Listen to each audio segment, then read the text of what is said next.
শেখ হাসিনার বিরুদ্ধে মামলার রায় ঘোষণা আজ। নজর রাখবো সে খবরে। শেখ হাসিনার বিরুদ্ধে মামলার রায় ঘোষণা আজ। বাংলাদেশের প্রাক্তন প্রধানমন্ত্রী তথা আওয়ামী লীগ নেত্রী রায় ঘোষণা করবে বাংলাদেশ আন্তর্জাতিক অপরাধ ট্রাইব্যুনাল। গত বছর জুলাই আন্দোলনের সময় হত্যাকাণ্ডের অভিযোগ বাংলাদেশের তৎকালীন প্রধানমন্ত্রী শেখ হাসিনার বিরুদ্ধে। মামলার রায় সরাসরি সম্প্রচার আন্তর্জাতিক অপরাধের ট্রাইব্যুনালের এজলাস থেকে। আজ বাংলাদেশে কমপ্লিট শাটডাউন কর্মসূচি আওয়ামী লীগের। বাংলাদেশের নিরাপত্তা জোরদার করলে ইউনূস সরকার। মানবতা বিরোধী অপরাধ এর মামলায় হাসিনা ছাড়াও অন্য নাম অভিযুক্ত বাংলাদেশের প্রাক্তন স্বরাষ্ট্রমন্ত্রী আসাদুজ্জামান খান, অভিযুক্ত বাংলাদেশ পুলিশের প্রাক্তন আইজি চৌধুরী আবদুল্লাহ আল মামুন।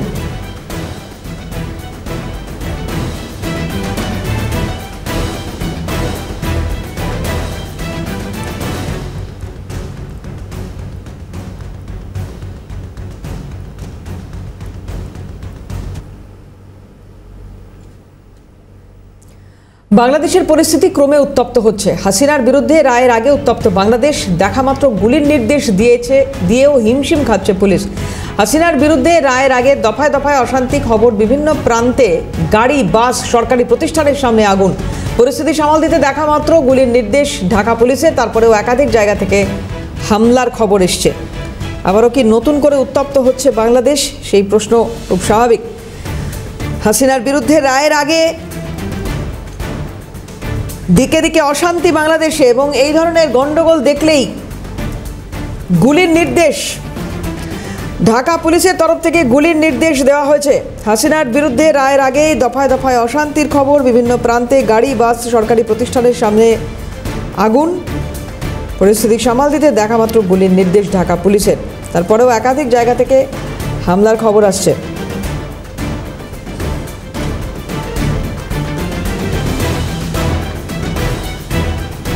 শেখ হাসিনার বিরুদ্ধে মামলার রায় ঘোষণা আজ। বাংলাদেশের প্রাক্তন প্রধানমন্ত্রী তথা আওয়ামী লীগ নেত্রী রায় ঘোষণা করবে বাংলাদেশ আন্তর্জাতিক অপরাধ ট্রাইব্যুনাল। গত বছর জুলাই আন্দোলনের সময় হত্যাকাণ্ডের অভিযোগ বাংলাদেশের তৎকালীন প্রধানমন্ত্রী শেখ হাসিনার বিরুদ্ধে। মামলার রায় সরাসরি সম্প্রচার আন্তর্জাতিক অপরাধ ট্রাইব্যুনালের এজলাস থেকে। আজ বাংলাদেশে কমপ্লিট শাটডাউন কর্মসূচি আওয়ামী লীগের। বাংলাদেশের নিরাপত্তা জোরদার করলে ইউনূস সরকার। মানবতা বিরোধী অপরাধের মামলায় হাসিনা ছাড়াও অন্য নাম অভিযুক্ত একাধিক।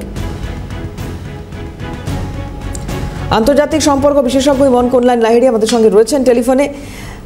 শেখ হাসিনার বিরুদ্ধে মামলার রায় ঘোষণা আজ ইমনবাবু, এবং খুব উল্লেখযোগ্য বিষয় যে মামলার রায় সরাসরি সম্প্রচার আন্তর্জাতিক অপরাধ ট্রাইব্যুনালের এজলাস থেকে। কিভাবে দেখছেন এই বিষয়টিকে, এবং বাংলাদেশ কি আবারও নতুন করে অশান্ত হতে চলেছে? দেখুন, যে কোনো রাষ্ট্রপ্রধান যখন রাষ্ট্র পরিচালনা করে তার তো কিছু একটা অ্যান্টি ইনকামসি হয়, সবসময় তার একটা বিরোধিতার জন্মে ওঠে। কিন্তু বাংলাদেশে যেভাবে শেখ হাসিনার পিছনে বাংলাদেশের এই অবৈধ সরকার উঠে পড়ে লেগেছে, এটা অনৈতিক, এবং আন্তর্জাতিক আইন অনুযায়ী তারা যতই এটা রেফার করুক, এটা কিন্তু হয় না। কেননা বাংলাদেশের শেখ হাসিনার সরকার এমন কিছু করেনি যেটা আমরা ইসরায়েলের সঙ্গে তুলনা করতে পারি, যেটা আমরা রাশিয়ার সঙ্গে তুলনা করতে পারি। এ ধরনের কোনো কাজই তারা করে। সুতরাং একটা পরিস্থিতি সামাল দিতে গেলে রাষ্ট্রযন্ত্র মাঝে মাঝে ব্যবহৃত হয়ে পড়ে। তার মানে এই নয় তাকে দোষী ঘোষণা করে একেবারে ট্রাইব্যুনাল ঘোষণা করে সেটা সরাসরি সম্প্রচার করতে হবে। দ্বিতীয়ত আরো একটা বিষয় যেটা খুব গুরুত্বপূর্ণ, যে যারা এটা করছে তাদের তো কোনো আইনি এখতিয়ারই নেই এটা করার। ইউনূস সরকার সেটা সর্বতভাবে অবৈধ একটি সরকার, এবং বাংলাদেশের সংবিধান পরিবর্তন না হওয়া পর্যন্ত এই ইউনূসের কোনো এখতিয়ার আছে বলে এটাকে রেফার করার আমার মনে হয় না। সারা পৃথিবীতে অনেক জায়গায় অ্যাট্রোসিটি হচ্ছে, যেটা আমরা ইতিমধ্যেই বললাম, যে গাজা থেকে শুরু করে প্যালেস্টাইন ম্যাপ থেকেই উড়ে যাচ্ছে। সেখানে আন্তর্জাতিক ট্রাইব্যুনালের কোন রকম হস্তক্ষেপ নেই। আর এরা যে শেখ হাসিনা যিনি গণতান্ত্রিক পদ্ধতিতে রাষ্ট্র পরিচালনা করেছে, ভুল ত্রুটি থাকতে পারে, সেটা বিরোধীরা সমালোচনা করবে, কিন্তু বিদেশ থেকে এসে নিজে চোর হয়ে রাষ্ট্র পরিচালনা করছে যে ইউনূস, তার পক্ষে এটা মানায় না। অনেক ধন্যবাদ আপনাকে। ইমন কল্যাণ লাহিড়ী আন্তর্জাতিক সম্পর্ক বিশেষজ্ঞ ছিলেন আমাদের সঙ্গে টেলিফোনে।